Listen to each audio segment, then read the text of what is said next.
2024 के लोकसभा चुनाव आने से पहले कुछ लोगों का ये कहना है कि हमारे मोदी जी का जो दिमागी संतुलन जो है वो बिगड़ चुका है, क्योंकि इनको जो है अपने इलेक्शन के लिए कोई मुद्दा ही नहीं मिल रहा है। तो इन्होंने मुद्दा क्या उठाया? मटन, मछली, चिकन को लेके। इनका कहना है कि तेजस्वी यादव और राहुल गांधी ये दोनों चिकन और मछली खाते हैं और इससे भारत का एक जो बहुत बड़ा वर्ग है उसकी भावनाओं को आहत करने के लिए ये लोग मटन और मछली और चिकन खाते हैं। इनको तो कोई मुद्दा नहीं मिला। तो मैं आज मोदी जी के लिए एक बहुत बड़ा मुद्दा लेके आया हूँ कि जिसके तहत अगर मोदी जी चाहे तो फिर से सत्ता में आ सकते हैं। तो वीडियो आप लोग पूरी देखिए, वीडियो छोड़ के जाना नहीं।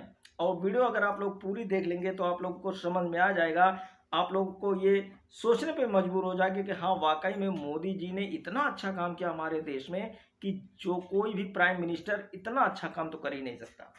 सबसे पहला काम, मोदी जी ने जो सवाल किया था, जो मुद्दा उठाया था राहुल गांधी और तेजस्वी यादव को लेके, मटन, चिकन और मछली खाने को लेके, कि इससे तमाम भारत के बहुत से ऐसे लोगों की भावनाएं जो है आहत होती हैं, वो उनको चिढ़ाने के लिए ये सब कर रहे हैं। तो उस पर मैं कहना चाहूँगा हमारे मोदी जी से कि आपने बीफ कंपनियों से, जो कंपनियां गाय काटती हैं, जो कंपनियां गाय का मांस जो है काट के उसको बाहर कंट्री में एक्सपोर्ट करती है, आपने ऐसी कंपनियों से लगभग 100 या 150 200 करोड़ के आसपास आपने चंदा लिया।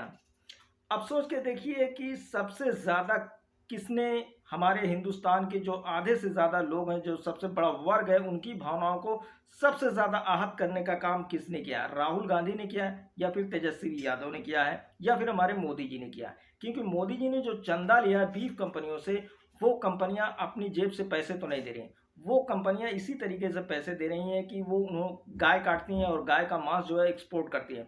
आप सोच के देखिए कि जो कंपनी 200 से 250 करोड़ रुपए चंदा देगी, तो आप अंदाज़ा लगाइए, इमेजिन कीजिए कि उस कंपनी में कितनी गाय कटी होंगी और कितनी गाय के मांस बाहर कंट्री में गए होंगे, बिके होंगे। उसके बावजूद तब जाके इस कंपनी ने 250-300 करोड़ के आसपास चंदा दिया है। दूसरी बात हो गई, मोदी जी ने इतना अच्छा काम किया है इस 10 साल के कार्यकाल में कि आप लोगों को याद होगा कि पुलवामा अटैक हुआ था। पुलवामा अटैक के अंदर जो हमारे 40 जवान जो शहीद हो जाते हैं, और हमारे मोदी जी जो 18 घंटे जाग के काम करते हैं, इन्होंने इतनी मेहनत की कि जो भी उस पुलवामा अटैक के जो जिम्मेदार थे, जो अपराधी थे, उनके ऊपर बहुत सख्त कार्रवाई इन्होंने करवाई और उनको फांसी की सज़ा तक दिलवाई। किसने दिलवाई? ये हमारे मोदी जी ने किया। और कोई कर सकता है? नहीं कर सकता। 70 साल में जब से हमारा देश आज़ाद हुआ, इतना ताकतवर प्रधानमंत्री कोई और कभी पैदा भी नहीं हो सकता जो काम हमारे मोदी जी ने किया। और हमारे मोदी जी ने एक दूसरा वादा किया था इलेक्शन में आने से पहले, सत्ता में आने से पहले, कि हम युवाओं को हर साल 2 करोड़ रोजगार देंगे, यानी 2 करोड़ नौकरी देंगे। आज आप लोग नज़र उठा के देख सकते हैं कि कोई भी युवा होता है इतना अमीर हो चुका है, वो इतना अमीर हो चुका है, हर एक युवा, किसी भी घर में आप चले जाइए, कोई भी युवा होता है, कोई भी इंसान होता है, इतना अमीर हो चुका है कि वो सब्जी लेने के लिए ना हेलीकॉप्टर से जाता है मार्केट में। अब आप सोच के देखिए ये किसकी वजह से पॉसिबल हो पाया? ये हमारे मोदी जी की वजह से पॉसिबल हो पाया, क्योंकि हमारे मोदी जी ने हमारे देश को इतना मजबूत बना दिया है कि आज का कोई भी इंसान हेलीकॉप्टर से जाता है सब्जी लेने के लिए अपने घर की। ये रहा उनका तीसरा मुद्दा। और अगर मैं बात करूं उनके और मुद्दों की, तो आप लोगों ने देखा होगा नोटबंदी। मोदी जी ने नोटबंदी की थी, लेकिन उन्होंने गलत नहीं किया था। उन्होंने कहा था नोटबंदी करने के बाद हमारे देश में बहुत सारा काला धन आएगा। आप लोगों ने देखा होगा कि काला धन हमारे देश में कितना आया, बहुत ज़्यादा काला धन आया। आप किधर से भी देख लो, ट्रक पे, ट्रॉली पे, ठेले पे, ट्रेन से, हर चीज़ पे काला धन लद के आ रहा था, सब लोगों ने देखा। और ये कौन कर पाया? ये हमारे मोदी जी की बस की बात थी। इसको पॉसिबल जो है हमारे मोदी जी ने करके दिखाया। हमारे मोदी जी ने कहा था काला धन आएगा, तो काला धन आया। और उसमें से आप लोगों ने देखा होगा कि मोदी जी ने कितना अच्छा काम किया हमारे देश के लिए। अब रही बात 15 लाख की, तो हमारे मोदी जी ने वादा किया था कि हम सबके खाते में 15-15 लाख रुपए देंगे। आप लोगों ने देखा ना कि कोई ऐसा बंदा बचा ही नहीं कि जिसके खाते में 15 लाख रुपए ना आया हो। आप लोग सोच के देखिए ये कौन कर पाया? ये किसके बस की बात थी? ये हमारे मोदी जी की बस की बात थी, क्योंकि उन्हीं का जो 56 इंच का जो छाती है ना, उसी में इतना दम है कि जितने भी वादे उन्होंने किए थे सबके सब पूरे हो गए। आज हमारा देश अमेरिका से भी आगे हो चुका है। ये किसकी वजह से? हमारे मोदी जी की वजह से।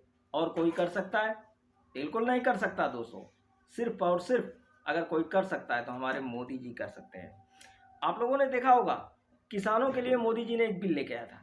किसान इतने खुश हो गए उनके इस बिल से, इतने खुश हो गए कि वो दिल्ली छोड़ के अपने घर जा ही नहीं रहे थे। उनको इतनी खुशी हो गई थी मोदी जी को लेके कि मोदी जी ने हमारे लिए इतना अच्छा काम किया, तो हम मोदी जी को छोड़ के कैसे अपने घर को चले जाएं। आप लोगों ने देखा होगा कि किसान 1 से 1.5 साल मोदी जी के प्यार में, उनके सम्मान में यहीं दिल्ली में धरने पे बैठे रह गए। वो बेचारे अपना घर बार सब कुछ छोड़ के। आप लोग सोच सकते हैं क्या कोई किसी प्रधानमंत्री के प्रति इतना स्नेह किसी का हो सकता है? बहुत ही प्यारे हमारे मोदी जी हैं। ऐसे ऐसे बहुत सारे काम हमारे मोदी जी ने किए हैं। तो मैं आज का ये जो वीडियो था मैंने इसीलिए बनाया था कि मोदी जी को शायद मुद्दा नहीं मिल रहा था, इन्होंने इसीलिए तेजस्वी यादव या राहुल गांधी के मटन मछली को मुद्दा बनाया था। तो मोदी जी, मेरा आपसे यही अपील है कि आप अपने कामों को मुद्दा बनाइए। आप सबको बताइए कि आपने पुलवामा अटैक पे कितनी कार्रवाई की। आप ये सबको बताइए कि आपने नोटबंदी के बाद काले धन का ऐलान किया था, वो कितना आया।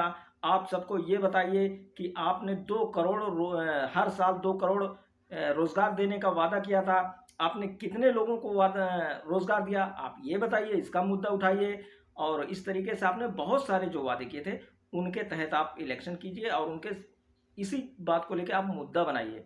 आप फिर से सत्ता में आएंगे, ये मेरी गारंटी है मोदी जी। आज का मेरा जो वीडियो था वो यहीं तक था। मिलते हैं फिर किसी नेक्स्ट वीडियो में, तब तक के लिए जय हिंद।